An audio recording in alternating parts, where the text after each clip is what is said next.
Hi, I'm Jim. I'm the owner of the Bike Lab Bicycle Shop here in Plum, PA. Today we're going to be shooting a video on cleaning a bicycle for beginners. Let's move on over to the bike.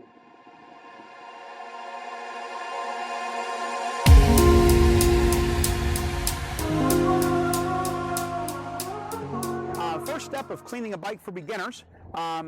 First, you should probably, if you don't have a bicycle stand, you can lean your bike up against the wall. Here, for illustrative purposes, we're going to be using a nice bike stand made by Park Tool. Bike's off the ground, makes it a little easier for you to use, easier for you to clean the bicycle, actually.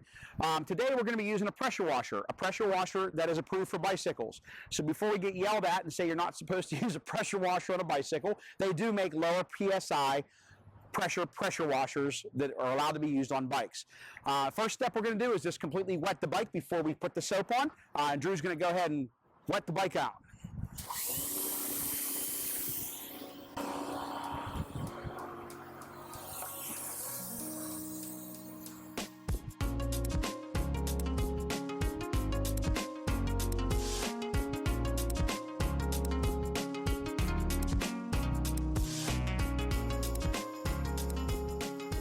Okay, now at this point here, the bike's all wet. We're going to use a approved bicycle cleaner. You do not want to use household goods. You want to only use a cleaner that is made for bicycles.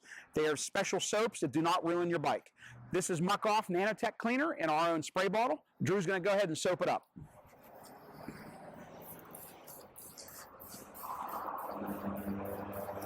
You want to go ahead and keep spraying the entire bike, the entire drivetrain, the cassette, which is the gears in the back, the chain, the entire bicycle. You can get this on the brakes. You can get this anywhere. It's not going to hurt anything.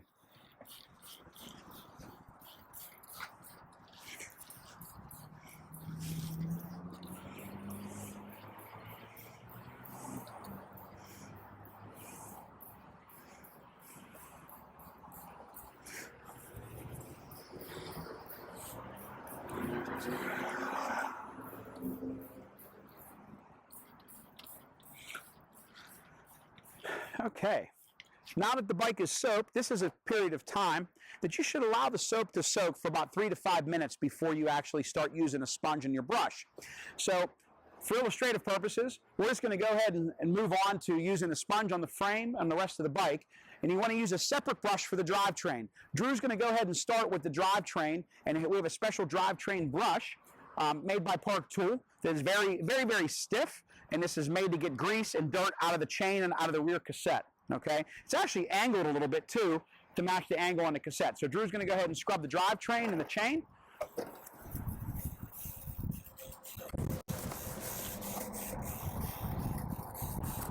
You could just do the chain ring and stuff.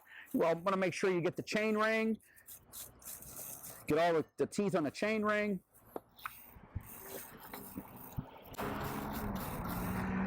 There's no set time how long you have to do this, just till you to achieve the result. Stiff bristled brush on all of the cassette pulleys. Just getting in all the nooks and crannies where Drew's in there, cleaning all the little places where grease and dirt and grime will get. I can't reiterate enough that a clean drivetrain is a smooth shifting drivetrain. It'll be very, very quiet, then it'll shift the way you'd like it to. Then Drew's going to go ahead and move to the sponge. If you want to, you could spray a little more soap on the sponge. You could wet the sponge. You just go ahead and, basically clean, wipe the frame anywhere you want to. Anywhere you see dirt to shake loose, any of the loose debris or mud.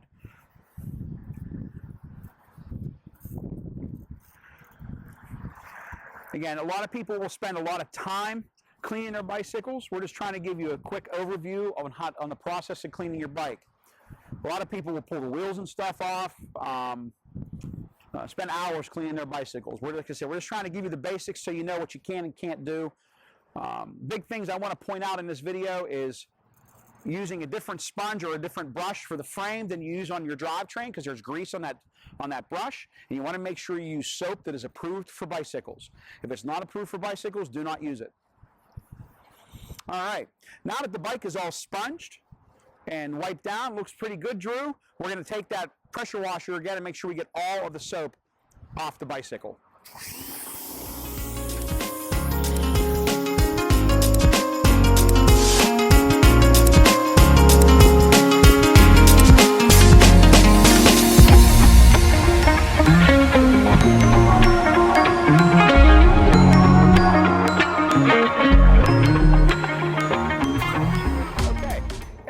point, multiple ways you could actually dry your bicycle.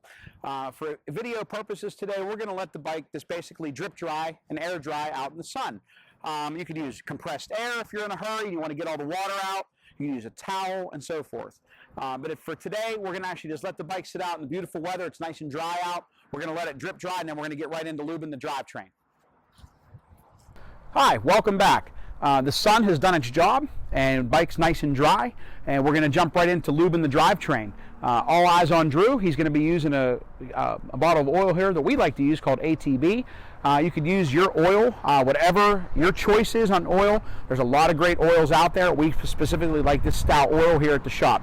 Go ahead and watch Drew. He's going to basically spin the chain backwards, and he's going to make sure the oil gets on each side of the links, well lubricated. I'm going to make sure every link got some oil on it.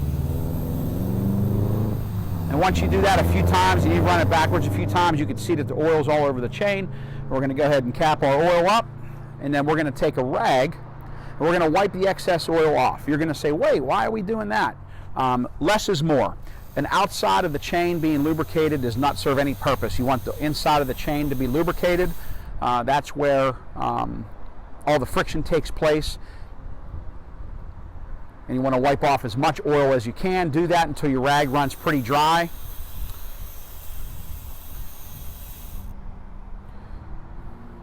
You can see we're starting to get a lot of oil back off the chain. This will prevent corrosion, this will prevent rust, and it'll be a happy shifting chain.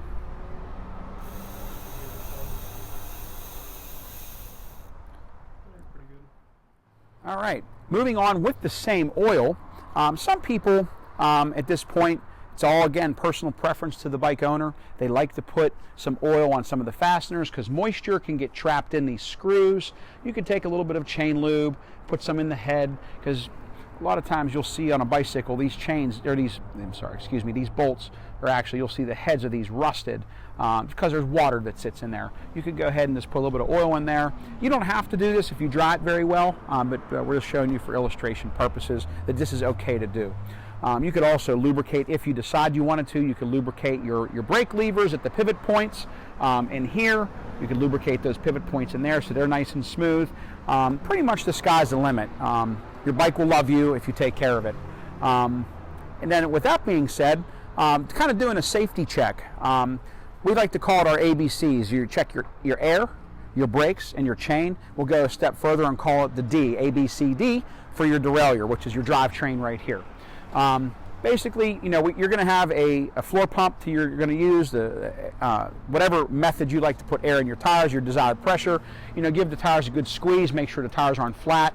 You know, depends on what you're doing and where you're riding, how much air is going to be in the tires. So you check your airs, you check your brakes.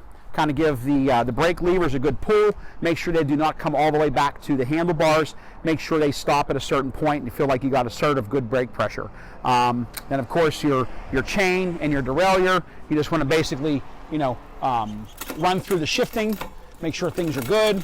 The spike shifting spot on. So we're good to go there. It's generally good to give the bike an entire safety check before you get on it. You have all you need is basic tools. You know, up from a 3mm up to maybe a 5 or 6mm. Most of the fasteners on the bike will fall in that range. You could also check your seat. If you don't have a lever, you could check the clamp. This is generally about 5 to 6 Newton meters, not very tight. Same with your handlebars. When we build a bike here at the shop, we use a torque wrench about on every fastener. It doesn't hurt to go out, you know, just before you go out, just to give a quick check of the screws like Drew's doing. Make sure things are just physically tight. If you have something that's loose, in an emergency, you could just, you know, tighten it up and snug it up. Then you definitely want to go back to using a torque wrench at a later date. Over tightened bolts on a bicycle is a recipe for disaster. Other than that, you can actually go a step further in using isopropyl alcohol on your rotors with a clean, dry cloth, and it'll clean off all the debris off your rotor so your brake pads work a little bit better. But other than that, that's a pretty. What do you think, Drew? It wraps up, you know, cleaning the bike for beginners. You can go into as much detail as you think you need, but just to get the basic layer off grime and muck, especially on the chain. your derailleur and your cassette. That's most important because those can wear over time. Your frame is cosmetic, but the chain and the derailleur are really important because that's a great point. That's a great that point. Will mess up your ride over time. It will make your chain skip and other things. Yeah, the chain. What will happen is what Drew was saying. That's a great point to bring up. Thanks, Drew. That the chain itself and the teeth on the cassette on the cogs will all wear out faster if there's grease and grime and dirt left over. So again, I said earlier in the video, a clean bike is a happy bike. A clean bike is a long-lasting bike as well. So very important point to bring up, Drew. Thank you.